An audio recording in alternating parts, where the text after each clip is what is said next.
سامعین و ناظرین، انفیکشن کنٹرول سوسائٹی آپ کی صحت کے لیے، آپ کے حالات کو بہتر بنانے کے لیے اور بیماریوں سے بچانے کے لیے مستقل ویڈیوز کے سلسلے کو جاری کیے ہوئے ہیں۔ ہم آپ کے سامنے جن مسائل کو ڈسکس کر رہے تھے وہ حاملہ خاتون کے دوران حمل جو پرابلمز ہوتے ہیں ان کے اوپر کنٹرول اور ان کی پہچان کے بارے میں جو چیزیں ہیں وہ آپ کو بتائی گئی ہیں۔ اب ہم ہیلپ کے بارے میں پچھلی ویڈیوز ہم نے ڈالی تھی، ہیلپ سینڈروم کے بارے میں۔ اب اس کا علاج کیا ہے کہ ہیلپ کی بیماری کی صورت میں خاتون کو ایسے اسپتال لے جانا چاہیے جہاں انتہائی نگہداشت کا انتظام ہو۔ 34 ہفتے سے کم کے حمل میں علاج کا روایتی طریقہ اپنانا چاہیے۔ مخصوص دواؤں کے استعمال سے خاتون کی حالت سنبھل جاتی ہے اور مرض کی علامت میں نمایاں کمی آ جاتی ہے۔ اگر حاملہ یا فیٹس کی حالت بگڑ رہی ہو تو فوری زچگی کرانا بہت ضروری ہوتا ہے۔ اب ایکلیمسیا کے بارے میں کہ آج کل ترقی یافتہ ممالک میں جہاں حمل کے دوران دیکھ بھال کی جدید سہولتیں بہت زیادہ ہیں، ایکلیمسیا کا مرض شاذ و نادر ہی دیکھنے میں آتا ہے۔ حمل کے نتیجے میں ہونے والے بلڈ پریشر کا علاج فوری شروع ہو جائے تو ایکلیمسیا کو روکا جا سکتا ہے۔ بعض اوقات پری ایکلیمسیا اتنی تیزی سے بڑھتا ہے کہ علاج شروع کرنے سے پہلے ہی ایکلیمسیا میں بدل جاتا ہے۔ یورپ اور دیگر ترقی یافتہ ممالک میں ایکلیمسیا کی شرح 2000 میں سے 1 ہے۔ ترقی پذیر ممالک میں کہیں یہ 1% ہے اور کہیں 1700 میں سے 1 ہے۔ پری ایکلیمسیا کی حالت میں اگر حاملہ خاتون کو تشنج یا غشی یا اینٹھن جیسے دورے پڑنے لگیں جس میں ان کا خود پر قابو نہ رہے تو یہ ایکلیمسیا کہلاتا ہے۔ ایسا کیوں ہوتا ہے؟ سوال یہ ہے کہ ایسا کیوں ہوتا ہے؟ اس کی کوئی واضح وجہ ابھی تک معلوم نہیں ہو سکی، چنانچہ اس کا علاج بھی مشکل ہے۔ عام خیال یہ ہے کہ ہائی بلڈ پریشر کے ساتھ اس کا تعلق دماغ کی کسی بیماری سے ہے، کیونکہ ہائی بلڈ پریشر اور دماغ کی ایک مخصوص بیماری کی علامات ایکلیمسیا سے ملتی جلتی ہیں، تاہم اس کے پہلے سے کوئی علامت نہیں ہوتی اور یہ ایک دم سے ہو جاتا ہے۔ یہی وجہ ہے کہ ایکلیمسیا کا پہلے سے پتہ چلانا اور علاج شروع کرنا ممکن نہیں ہوتا۔ اگر پری ایکلیمسیا تیزی سے بڑھ جائے تو اور ایکلیمسیا بن جائے تو اقدام کیا کیا کرنے ہوتے ہیں پھر؟ نمبر 1 تو یہ ہے کہ فوری طبی امداد فراہم کی جائے، بہت تیزی سے ریپڈلی تاکہ ان کو ہاسپٹل میں ایڈمٹ کرانا اور وہاں پہ ان کی فوری کیئر کرنا یہ بہت زیادہ ضروری ہے۔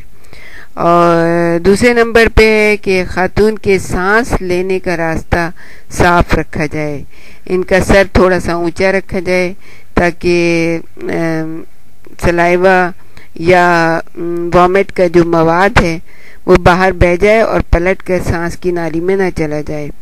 اور یہ ایک ایسی پرابلم ہے کہ جو اکثر ہوتا ہے، دیکھا گیا ہے کہ سانس کی نالی میں چلا جائے اگر تھوڑا سا بھی کوئی مواد تو سانس رک جاتا ہے اور نوجوانی میں کچھ ڈیتھس اس لیے ہوئی ہیں۔ نمبر 3 ہے کہ مریضہ کو آکسیجن دی جائے تاکہ وہ دم گھٹنے کا شکار نہ ہو۔ اور نمبر 4 یہ ہے کہ یہ خیال رکھا جائے کہ مریضہ دورے کی حالت میں خود کو زخمی نہ کر لے۔ مڈ وائف کو یا طبی عملے کو مستقل مریضہ کے پاس رہنا چاہیے اور ڈاکٹر کی مدد بھی کرنی چاہیے۔ ماں اور بچے میں سے پہلے ماں کی زندگی بچانی چاہیے، کیونکہ ماں پہلے مر گئی تو بچہ بہرحال نہیں بچے گا۔ اب اس کا علاج کیا ہے؟ ایکلیمسیا کے علاج میں سب سے زیادہ اہمیت اس دورے کے کنٹرول کو دی جاتی ہے جس میں مریضہ پر تشنج اور بے ہوشی طاری ہو جاتی ہے۔ اس کا خود پر قابو نہیں رہتا، اس کے لیے بہت سی دوائیں استعمال کی جاتی ہیں جو ایسے دوروں کو کنٹرول کر لیتی ہیں اور مریضہ کو پرسکون بھی کر دیتی ہیں۔ ڈاکٹر دماغی دوروں میں استعمال ہونے والی دواؤں کو ترجیح دیتے ہیں جو انجیکشن کے ذریعے بھی دی جا سکتی ہیں۔ ہائی بلڈ پریشر کو کنٹرول میں لانے کے لیے مختلف قسم کے انجیکشن مؤثر ثابت ہوتے ہیں، اور مستقل ڈائسٹولک پریشر کے 90 پر آنے تک ہر 5 منٹ بعد بلڈ پریشر دیکھتے رہنا چاہیے۔ اب اس تمام بیماری میں اور دوروں میں اور پریشانی جو حاملہ خاتون کو ہو رہی ہے، اس میں مڈ وائف یا طبی عملے کا کردار کیا ہونا چاہیے؟ چونکہ دواؤں کے زیر اثر ماں بے ہوشی یا غنودگی کی حالت میں ہوتی ہے، اس لیے اسے زیادہ دیکھ بھال کی ضرورت پڑتی ہے۔